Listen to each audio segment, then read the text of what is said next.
Morning. Morning. All right, good morning. 10:45 almost.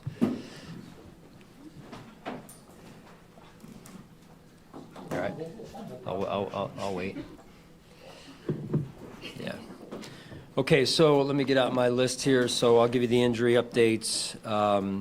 Will not practice today. Seth Van Pran, Max, Khalil, Jordan Hancock, Keontae Jenkins, Tylen Grable, and Travis Clayton, both in concussion protocol. Grant DeBose with a collarbone, which is, obviously working yesterday and his second day and then injured the collarbone. It's my understanding he will have surgery and be out, and then Steven Gosnell with a calf, so he will be out this practice as well. Limited will be Shaq Thompson as he continues to heal from the hamstring, Cam Lewis with the calf, Connor McGovern with the hamstring, and then we'll go from there. That's a lot of wide receivers dealing with it more, even now dealing with injuries. Is bringing someone else in for the preseason game on the table, or is it kind of dealing with new habits? Yeah, we'll see. Obviously we're juggling.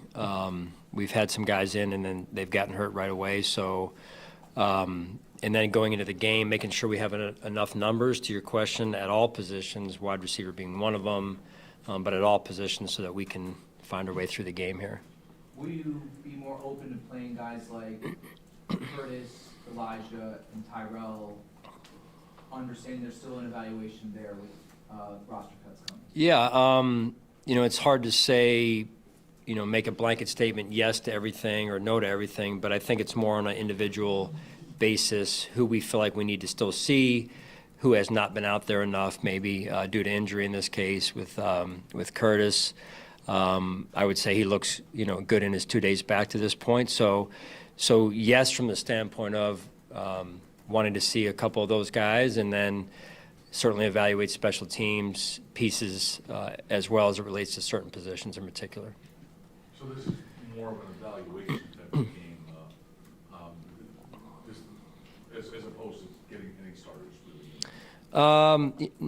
Not totally there yet, John. Obviously, you guys know we're going to practice in the stadium. We're going to work together, ones versus ones, and get our reps up to the point where we need to have them this time of year, and then we'll make final decisions from there. It'll be on a case-by-case basis where that goes. I'm anticipating not playing all of the ones, but we'll see where today goes at this point. I'm sorry? Did you meet with Gabe Davis yesterday, and how did that go? Where does that stand? Yeah, from my standpoint, had a good conversation with Gabe, just getting caught back up on things and kind of his journey over the last year or so, and it was a good conversation. And then, really from there, that was it at this point for me. I know he had, did some other things in the building and with our medical staff as well, but for me at that point, that was it. But it was good to see him. Does that have to be in our cluster of players for Saturday, Josh? No. Yeah. No. That's a bit of a change in philosophy for you. Josh is, or at least it seems that way, because Josh has played in some capacity in the preseason pretty much every year. Why was that something you were comfortable with changing now? Well, number one, that's my job, is to adjust as need be, and you've got the reigning MVP, and I feel like he's shown to this point that he's in a good spot. Josh is in a spot where, he and I talk about that, and listen, he's always going to want to play. That's what competitive people want to do. They want to play. But I have a responsibility as well to protect him, and in doing so, protect our team. So, again, I think he's on schedule, and he's looked good. You've been out there at practice, and you've watched. He's looked good to this point, and I feel good about where he's at right now. Knowing it's a case-by-case basis, James Cook hasn't seen any real preseason action. Are you leaning? Do you have any lean towards whether to get him some play on? Yeah, I don't really want to go on. We can go all the way through the roster, person by person, if you want. I don't think that's probably the best use of our time. But again, I can promise you that when we go through it as a staff, everything's on a case-by-case basis. And right now, I'm not just going to make a blanket statement of, yeah, all the ones are playing, all the ones aren't, because that's not going to be the case. So that's the best I can share with you guys right now. Sean, with Van Pran Granger, correct me if I'm wrong, I thought maybe the plan was to try to get him back for this last preseason game without practicing today, is that, seems unlikely, is that still an option? And is one of the lists maybe PUP or injured reserve at the start of the year a consideration for him at this point? Yeah, we'll see. I mean, there's a few guys where some of those conversations will take place. Right now, it's, he's in a situation where he's not able to go right now, and probably not this weekend as well. So, we'll see where that leads us as we move down the road here. How would you evaluate what you've seen from Alec playing center with guys like Cedric Howard? Yeah, I mean, again, it's for Alec. I feel like I'm a broken record here. I apologize, but it's like he just got back, so, he had some moments yesterday that I thought were really good, and then a few where you could tell he was, kind of just came back off of being out a couple weeks. So he knows that, and we have a lot of trust and confidence in Alec, and, I have a ton of confidence in him myself, and he'll get back. He just needs more time out there. As a head coach, what's your overall mindset approaching the final week of the season? Yeah, evaluation overall. It's almost like it's two-pronged, right? Evaluation, continued evaluation, making sure we have the evaluation right, wanting to see certain players, that are in competition with one another, and then this piece over here is trying to move our team forward, like today, and making sure that we are getting ourselves ready to go here as an overall team. Sean, how have you seen Curtis respond since this is the first time you've seen him in team drills since? Yeah, no, he's looked good. I referenced this earlier, Joe. He's looked good. He came back, I think, the first day there. He's been back 2 days, I believe, and the first day, looked good and, looked fast, looked fresh, which happens when you're not out there through the 18, 17 practices leading up to then, or 15, whatever it was. So, yeah, he's looked good, and now it's, hey, how does he look through the weekend here, and then what's the role, right? So everyone has to have a role, and how big or small is it, and what does it look like, and some of that's with Joe and our offense, and working with Josh and getting that rapport built back up. Sean, the last couple of days I've asked some of your players and then also Joe Brady what they've seen from Keon at this point, and the answers were pretty, they were just really praising how different he is Yeah. at this time this year. Do you agree with that, and what have you seen that has made him, show this maturity on and off the field?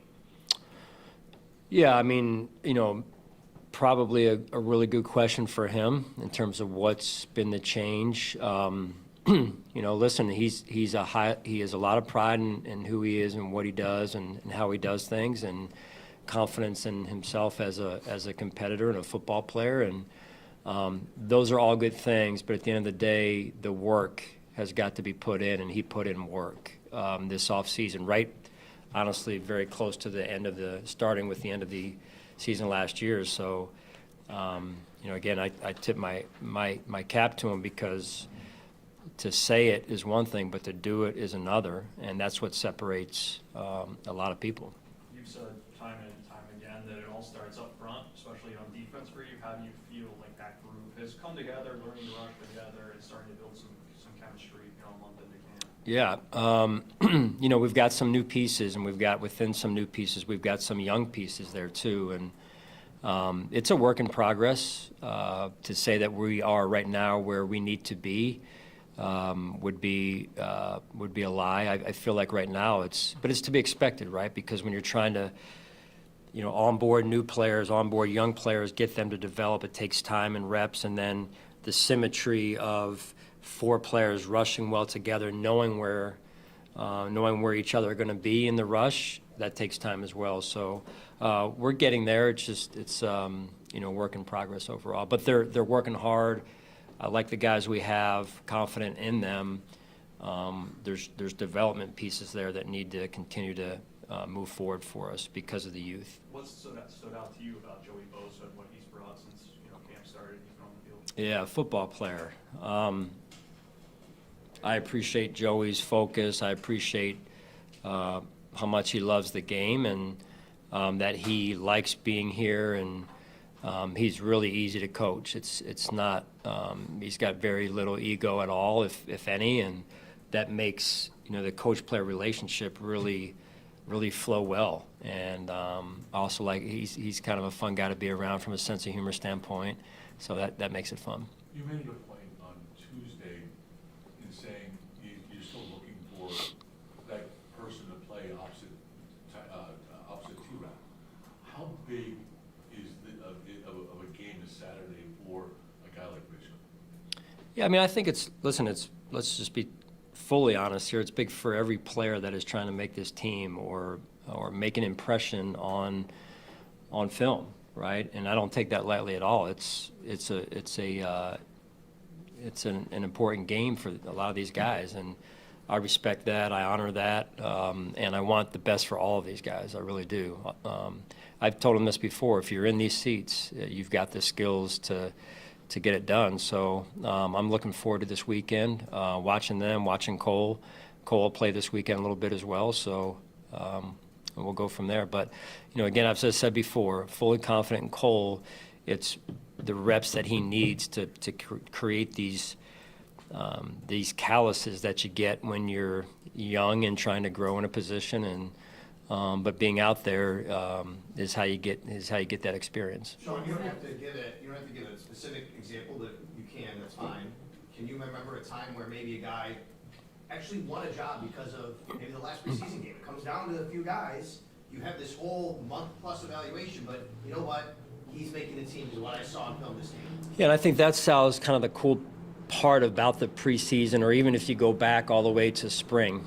We evaluate as coaches, we evaluate roster, we evaluate scheme, we adjust scheme. The piece of the evaluation of the roster is you could have a guy in the spring that looks great, but it's in shorts and helmets, or shorts and hats. It's not really football. And then it's interesting to watch that evolution, if you will, through start of training camp then into preseason games, 1, 2, and now 3. And to your point, I've seen players who maybe didn't look the part back here, but when they get to over here, and then the development piece, improvement piece from game 1 to game 2, game 2 to game 3, there have been players that have made that jump, and I look forward to seeing that. I hope that is the case for us. Our 2s, 3s, whoever it is, that someone shows us who they are and who they can be, and that would be great. It really would, and I look forward to that. Sean, what's your sense of so far on Landon Jackson? I mean, we've seen Sanders and Walker have flashed a little bit. It looks like Landon has had trouble making an impact, at least in the brief time he's played the game. Where do you sense he's at? Yeah, confident in Landon. He's a young player again. As we talk about youth, I've said it from the start. We're going to have to count on some youth up front in particular, and that's going to take some time.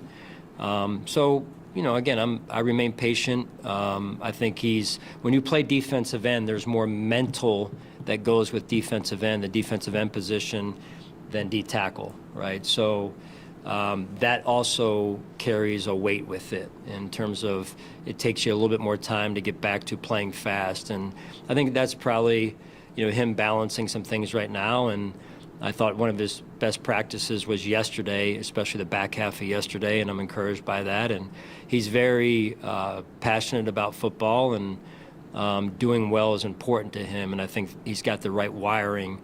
Now we just got to continue to, kind of cut him loose and play fast. Can you explain the difference then between edge and D tackle? What are you talking about when you say more mental on the edge? Yeah, there's more that goes with more playbook, more volume from checks to role definition of, hey, D tackle is mainly rush, mainly they don't drop into coverage. So there's other dimensions of the game that come into play for D ends as opposed to D tackles, and Landon's a smart guy, and he's a smart player, and it just takes a little bit more time. It's like if you equate it to playing middle linebacker compared to playing outside linebacker, or playing safety compared to corner. There's more mental processing that it calls for. Coach, for you, what has been your most rewarding moment throughout camp so Probably, honestly, like any coach, I would say watching these players develop on the field, yes, but also getting a chance to be around them off the field last week in Chicago. Listen, I know the game didn't go the way we had hoped it to go, especially for some of our 2s and 3s. And I think they'll learn from that. But before that and around that, we had a great time, I think, just being around each other on the trip and spending some time getting to know some of these guys a little bit better, and maybe them getting to know me a little bit better, and their connection with each other. I think that's been fun to watch, and so I think that's all part of it so far.